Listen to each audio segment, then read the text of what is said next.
What's going on, guys? This is Modern Spartan, creator of the Allied Armaments Longwatch AMR, back with another video to showcase my upcoming creation, True Select Fire. I'll walk you through the functionality and fire modes across all the base level weapons, gameplay options, and give you an in-depth look at what makes this usable with easy patching on any weapon creation or future content. This is built entirely on Vanilla Papyrus, the game's own scripting, which means that it works on every platform for Starfield, PC, Xbox, and PlayStation. Most systems like this lean on Script Extender, and that's PC only, not this one. When you install it, you'll get one new item, the Fire Rate Selector. It shows up in your 8 items automatically, it's weightless, and it can't be lost. If it's ever not in your inventory, it comes right back to you on the next weapon equip. Drop it in the quick selector slot, click it, and any qualified weapon switches its fire mode and sequence.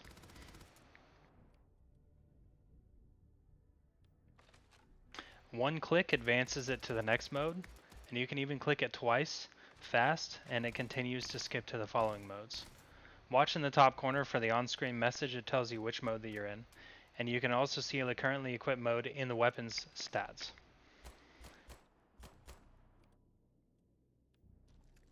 Each swap changes the receiver permanently, exactly like it's doing at the workbench. Normally changing a receiver reloads your magazine on the next equip, so I found a way to preserve your ammunition across the swap, so quick switching mid-firefights feels natural and fluid instead of dumping your reserve. By default, the mod respects exactly what Bethesda shipped, vanilla fire modes. If weapon had 2 receivers with it, those modes are the only ones that you get. But for those of you who'd rather have more, I went through the arsenal and added plausible, lore-friendly modes to weapons that really should have had them. Those live under the extended modes option. These extra modes don't show up while you're in vanilla fire modes, and they don't show up at the workbench either. They're only exposed in the gameplay setting. One thing to be aware of, switching back to vanilla doesn't strip the modes you've already applied, because at that point those receivers are already on your weapons in game. If you want full vanilla behavior back, you're going to have to shut the system off in the appropriate gameplay setting, and you can switch the system back to vanilla at any time that way. 10 total weapons get new options here, and with every one that's added, it stays balanced to vanilla math for time to kill and damage per second. The last gameplay option controls the on-screen fire messages for anyone that prefers a clean HUD. Just know that you're also turning off the prompting messages that tell you whether a weapon has fire modes at all. So with it off, you won't get that heads up, but either way, the eligible weapon still shows up in your current fire rates and its stats. I also made a handful of small edits to the fire rates and magazine sizes of some weapons that didn't quite feel right with Select Fire. It's all tasteful, it's balanced, and it makes it feel like it should. Select Fire gives you a real perceived speed up in gameplay because you're not swapping weapons as much as you would to reach out for distance shots or get automatic ready for close range. The switch is so fast, so combat naturally gets faster. In the workbench, you'll find that receivers no longer cost anything. It just tells you that it's switching the current fire rate. It didn't make sense to me that you could switch them and then you would go into the workbench and they would cost something. Also, you'll notice right here that I have it in vanilla modes, and you don't see the automatic receiver for the Eon, but once I switch it, you'll see that that receiver pops up there as an option.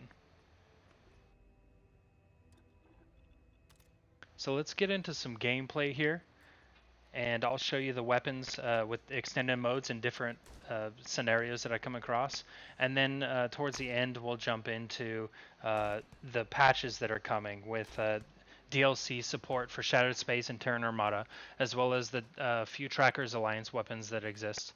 And we'll finish up with my AA50 that will be a showcase for other custom creations to utilize the work. And we'll get into a little bit more detail on that as we go. Until then, enjoy.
It's honestly hard to go back once you're used to this system, so I built it from the ground up to support any creation or future content. I'm supporting the most popular creations at release, along with my first creation, the Long Watch. And if you make weapons for Starfield, adding True Select Fire support is a small self-contained patch. No edits to my scripts, no writing new ones. You copy the template, fill in the list of your weapon's fire modes, bind a couple of properties, and you're done. The weapon now cycles exactly like the vanilla one. I wrote the whole modder template guide right into the template, so you're never guessing. And if the weapon has receivers, you can support this faster than the creation kit can load. Decompile the included modder template script to see more, or reach out to me on Discord and I'd be happy to give you the decompiled one, as well as walk you through the whole process. It's about 8 steps, and you'll be on your way to adding functionality to any of your favorite weapons.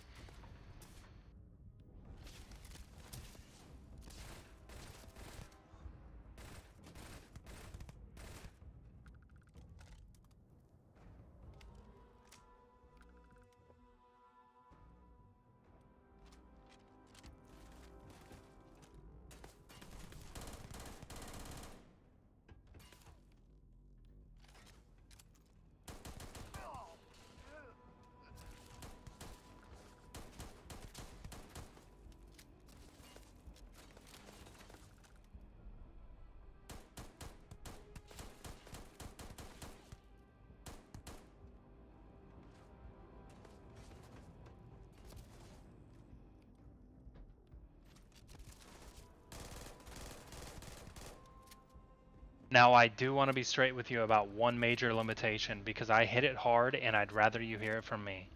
The base game without a script extender genuinely cannot tell apart two identical copies of the same weapon in your inventory. I tried a lot of ways around it and I wasn't happy with any of them. The consistency and the methods are how safe they were. I ran into some wild stuff, weapons getting duplicated or overwritten, so I made the call that the safest thing was to tell you, the player, that you cannot select fire while you're holding a duplicate of that weapon. There are easy ways around it though. You can hand off duplicates to your companions, loot after you've cleared an area, or just plan ahead and set the mode on each variant before you pick up the next one. Honestly, that's the only real catch in the entire system, and it's one that I chose on purpose.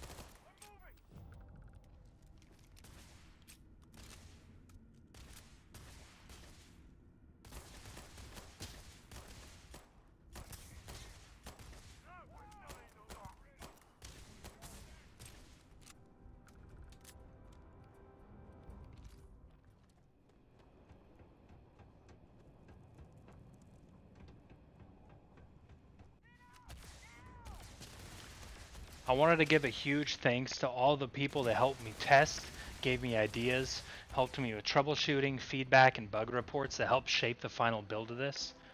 Massive shout out to Karotic, ProofX, Navy Monster 96, The Green Recon, Sweet Pea 704, Tactical Wolf, Ethereal Phoenix, and Wicked Gaming. You guys are awesome. I'm really excited about what this is going to do for Starfield going forward for the first-person shooting aspect of the game. The ability to be able to patch a weapon in a matter of 5 minutes with some know-how is just amazing.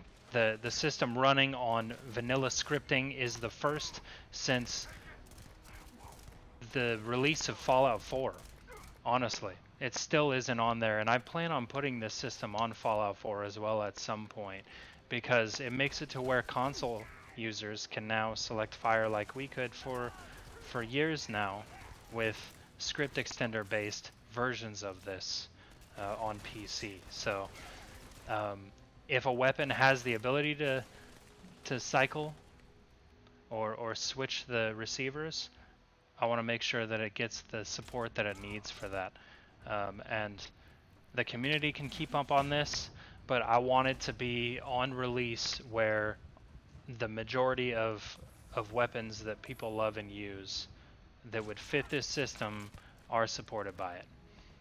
I believe right now I have 36 that are in queue to be patched in, and some of these are groups of weapons, some of them are individual weapons, but the beautiful thing is that any patch uses the same systems that True Select Fire does for the vanilla base.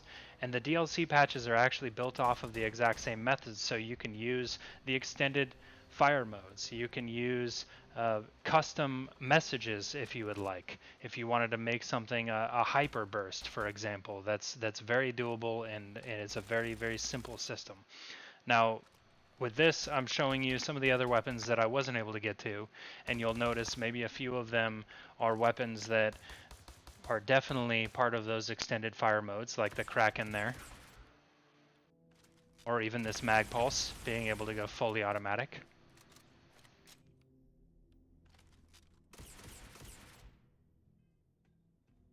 Or the Mag Shear with semi-automatic. And again, all of these are balanced out for damage per second and time to kill for the original fire modes, so it fits in perfectly.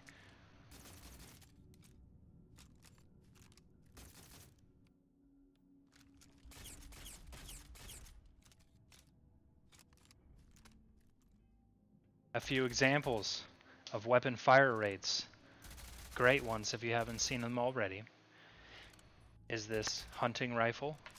The fire rate is actually the actual VSS fire rate, and for semi-automatic, as well as the Old Earth Assault Rifle, or the AKM, being its actual fully automatic and semi-automatic fire rates. Beowulf getting a 50-round magazine is another good example of that. Or the fire rate speed up on the Breach from semi-automatic and automatic, just to make it feel more responsive in these modes. Bringing over the burst fire for the Orion from the Shattered Space. Or even the Tombstone actually getting a semi-automatic version, which actually exists on the receiver. If you look, it has a select fire option on it, but it just wasn't in the base game. Now I want to get into the Nova weapons, because I felt like having a select fire system was actually the perfect opportunity to make these weapons pull their weight in your inventory, so to speak.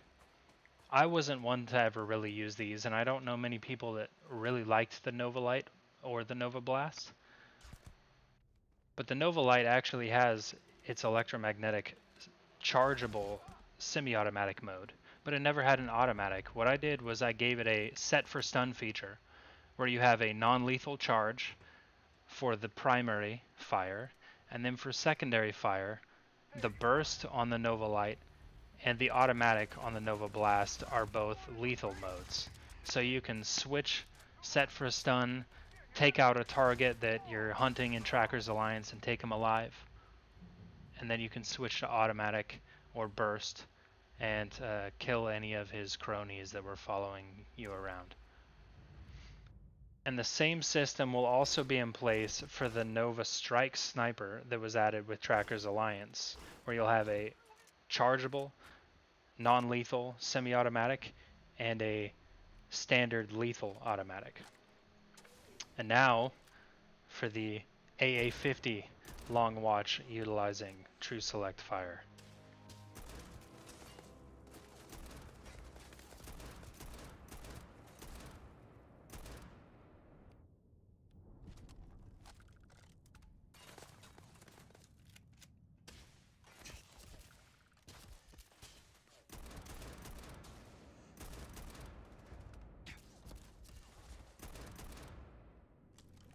Now to get into the DLC weapons, as well as the Trackers Alliance at the end.